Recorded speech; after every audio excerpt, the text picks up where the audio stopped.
Dear students, हम पढ़ रहे हैं molecular orbital energy level diagram. इससे पहले मैं 5 वीडियो आपकी एनर्जी लेवल डायग्राम पर डाल चुकी हूँ। उसमें मैंने डिफरेंट जो मॉलिक्यूल्स हैं और मॉलिक्यूल्स आयन है उनके molecular orbital energy level diagram को समझाया है। आज हम फ्लोरीन और नियोन दो molecular orbital energy level diagram को यहाँ पर डिस्कस करेंगे। तो यदि आपने मेरे पहले वाले वीडियो नहीं देखे हैं तो प्लीज़ उन्हें देखिए, क्योंकि यहाँ पर जब हम इस जो वीडियो को हम डिस्कस कर रहे हैं इस वीडियो में, वो तब तक समझ में नहीं आएगा जब तक कि आप पिछले वीडियो नहीं देखेंगे।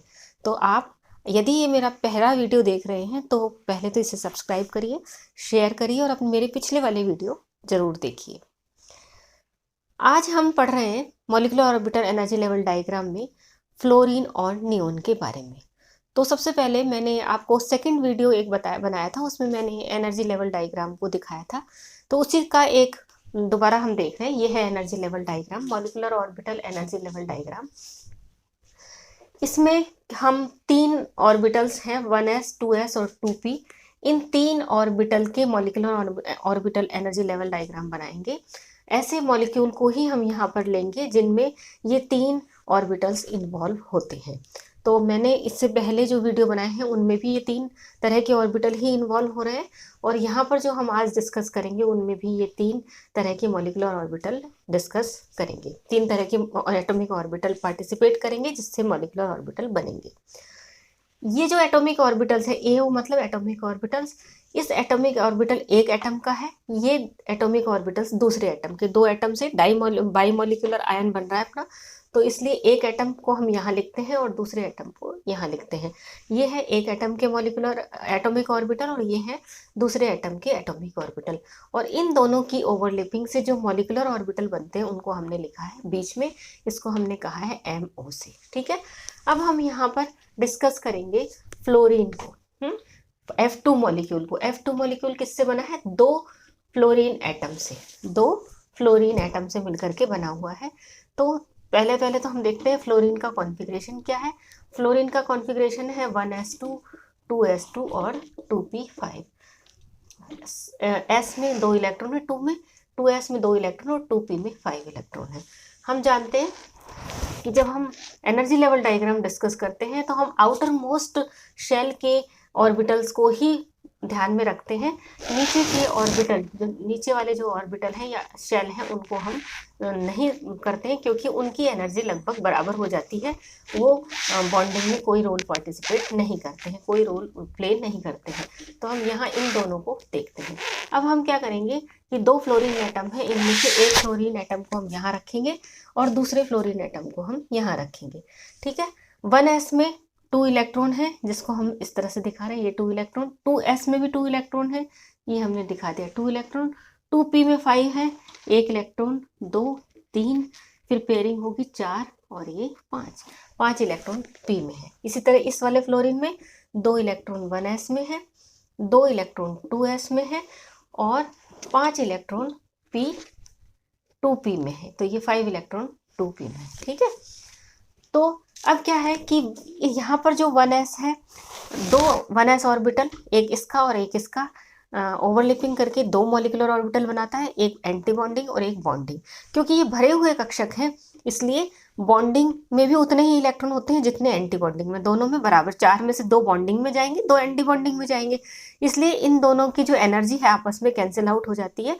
इसलिए इसे हम बॉन्डिंग में दिखाते नहीं है, बॉन्डिंग में ये पार्टिसिपेट नहीं करते। अब आते हैं हम 2s पे। 2s में यहाँ पे 2 इलेक्ट्रॉन है, यहाँ 2 इलेक्ट्रॉन। 2s के एक 2s एटॉमिक ऑर्बिटल, एक f का, दूसरे f का 2s एटॉमिक ऑर्बिटल, दोनों ओवरलैपिंग करके 2 मॉलिक्यूलर ऑर्बिटल बनाते हैं, एक बॉन्डिंग मॉलिक्यूलर ऑर्बिटल, दूसरा एंटी बॉन्डिंग मॉलिक्यूलर ऑर्बिटल। अब ये 4 इलेक्ट्रॉन है, ये 4 इलेक्ट्रॉन बॉन्डिंग और एंटी बॉन्डिंग में जा करके शिफ्ट होंगे। तो इनमें से पहले 2 इलेक्ट्रॉन यहाँ आएंगे, हुंड की अधिकतम बहुलकता का नियम यहाँ पर आएगा और पाउली अपवर्जन नियम यहाँ पर प्ले करेगा। तो ये है 2 इलेक्ट्रॉन यहाँ आ गए और 2 इलेक्ट्रॉन यहाँ। 4 इलेक्ट्रॉन में से 2 हैं बॉन्डिंग में और 2 हैं एंटी बॉन्डिंग। इसी तरह यहाँ पर अब टोटल इलेक्ट्रॉन हो गए, टोटल ऑर्बिटल देखते हैं। 2p के 3 ऑर्बिटल हैं और इसके भी 2p के 3 ऑर्बिटल हैं। तो 3 ऑर्बिटल ओवरलैपिंग करके 6 मॉलिक्यूलर ऑर्बिटल बनाते हैं, जिनमें से 3 बॉन्डिंग मॉलिक्यूलर ऑर्बिटल होते हैं और 3 एंटी बॉन्डिंग मॉलिक्यूलर ऑर्बिटल होते हैं। मॉलिक्यूलर ऑर्बिटल 3 बॉन्डिंग में एक होता है सिग्मा 2px जो कि समाक्षीय अतिव्यापन यानी कोएक्सियल ओवरलैपिंग से बनते हैं, और 2 होते हैं pi bond, sigma 2py bonding और सिग्मा 2pz बॉन्डिंग। ठीक है, पाई 2py बॉन्डिंग और पाई 2pz बॉन्डिंग। तो ये पाई मॉलिक्यूलर ऑर्बिटल और ये सिग्मा अधिक मजबूत स्ट्रॉन्ग मॉलिक्यूलर ऑर्बिटल होते हैं या बॉन्ड होते हैं, इसलिए इनकी एनर्जी कम होती है, पाई की थोड़ी सी ज़्यादा होती है। ठीक है, तो ये 3 हो गए बॉन्डिंग और इसके ये 3 हो गए एंटी बॉन्डिंग। अब टोटल इलेक्ट्रॉन हो गए 5 और 5 10। 10 में से पहले एक इसमें जाएगा, फिर इसकी पेयरिंग होगी 2। ठीक है, फिर एक इसमें जाएगा और एक इसमें जाएगा। ठीक है, फिर एक एक उनकी अधिकतम बहुलकता का नियम है, पहले अनपेयर्ड होते हैं, एक एक इलेक्ट्रॉन सभी ऑर्बिटल में जाते हैं, फिर पेयरिंग होती है और फिर एक यहाँ पेयरिंग होगी, ये हो गई 6 इलेक्ट्रॉन हो गए। 6 इलेक्ट्रॉन तो हो गए बॉन्डिंग में, फिर एक 7 यहाँ और एक 8 यहाँ, फिर एक 9 और ये 10। तो ये हो गया इसका इलेक्ट्रॉनों का भरने का क्रम। इस तरह से इसमें इलेक्ट्रॉन भरे जाते हैं। अब इसका हम देखते हैं इलेक्ट्रॉनिक कॉन्फ़िगरेशन। इलेक्ट्रॉनिक कॉन्फ़िगरेशन लिखते हैं पहले सिग्मा 1s बॉन्डिंग में 2 इलेक्ट्रॉन। देखिए सिग्मा 1s बॉन्डिंग में 2s है, ये 2s की बॉन्डिंग हो रही है ना, तो इसलिए अपन इसको लिखेंगे 2s। सिग्मा 2s बॉन्डिंग में 2 electron, sigma 2s anti bonding में भी 2 इलेक्ट्रॉन। ठीक है, सिग्मा 2px बॉन्डिंग में 2 इलेक्ट्रॉन है, ये रहे। ठीक है, पाई 2py बॉन्डिंग में 2 इलेक्ट्रॉन है, ये रहे, और पाई 2pz बॉन्डिंग में 2 इलेक्ट्रॉन है। ठीक है, और अब एंटी बॉन्डिंग में यहाँ पर पाई 2py एंटी बॉन्डिंग में 2 इलेक्ट्रॉन और पाई 2py एंटी बॉन्डिंग में 2 इलेक्ट्रॉन। ये हो गया इसका कॉन्फ़िगरेशन। और बाकी 1s के लिए हम यहाँ लिख देते हैं के। ठीक है, 1s का जो है ना ये वाला, इनको हम नहीं दिखाते, इसको हम यहाँ लिख देते हैं इस तरह से। अब हम इसकी नेचर देखते हैं कि इसकी नेचर किस तरह की है, डायमैग्नेटिक या पैरामैग्नेटिक। डायमैग्नेटिक वो जबकि सारे जो मॉलिक्यूलर ऑर्बिटल है उसमें इलेक्ट्रॉन्स बॉन्डेड पेयर्ड हों तो उसको हम कहेंगे डायमैग्नेटिक, और यदि एक भी मॉलिक्यूलर ऑर्बिटल में अनपेयर्ड इलेक्ट्रॉन हो, अयुग्मित इलेक्ट्रॉन हो, तो उसे हम कहेंगे पैरामैग्नेटिक। तो यहाँ पर हम देख रहे हैं कि सारे मॉलिक्यूलर ऑर्बिटल्स में कितने सारे मॉलिक्यूलर ऑर्बिटल में जो इलेक्ट्रॉन्स है वो पेयर्ड हैं, युग्मित हैं, इसलिए इसकी नेचर क्या हो गई, डायमैग्नेटिक। इसकी नेचर हो गई डायमैग्नेटिक। ठीक है, अब हम इसका बॉन्ड ऑर्डर देखते हैं। बॉन्ड ऑर्डर बंध क्रम।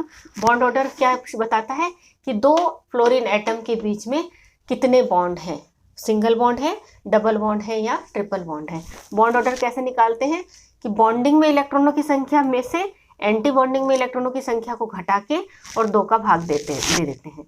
अब बॉन्डिंग में इलेक्ट्रॉनों की संख्या यहाँ देखिए 2 इसमें है, 6 ये वाले हैं, 6 और 2 8 इलेक्ट्रॉन तो है बॉन्डिंग में। एंटी बॉन्डिंग में 2 इलेक्ट्रॉन तो ये हैं और ये 6, 4 ये है ना, 4 और 2 6, 6 इलेक्ट्रॉन हो गए, ये हो गया 2। 8 - 6 कितना हुआ, 2/2 = 1। यानी फ्लोरीन और फ्लोरीन के बीच में जो बॉन्ड ऑर्डर है वो 1 है, यानी सिंगल बॉन्ड है, एक बॉन्ड है। तो इसका जो मॉलिक्यूल का जो स्ट्रक्चर है वो इस तरह से उन दोनों के बीच में सिंगल बॉन्ड है। तो ये पता चलता है इससे बॉन्ड ऑर्डर का। नेक्स्ट हम देखते हैं कि इसकी नेचर आपने देख ली, डायमैग्नेटिक है या पैरामैग्नेटिक। अब इनकी नेक्स्ट जो मॉलिक्यूल हम देखेंगे, फ्लोरीन में हमें पता चल गया कि फ्लोरीन के बीच में सिंगल बॉन्ड है और इसकी जो बॉन्ड ऑर्डर है वो 1 है। अब हम नेक्स्ट मॉलिक्यूल देख लेते हैं, नियोन टू नियोन का। नेक्स्ट देखते हैं हम नियोन का। नियोन क्या है, एक नोबल गैस है। तो वैसे Ne2 तो होता ही नहीं है, आपको मालूम है, क्योंकि नियोन बॉन्ड ही नहीं बनाता। तो हम यहाँ पर इस एनर्जी लेवल डायग्राम से ये देखेंगे कि वास्तव में इन दोनों के बीच में कोई बॉन्ड बनता है या नहीं बनता।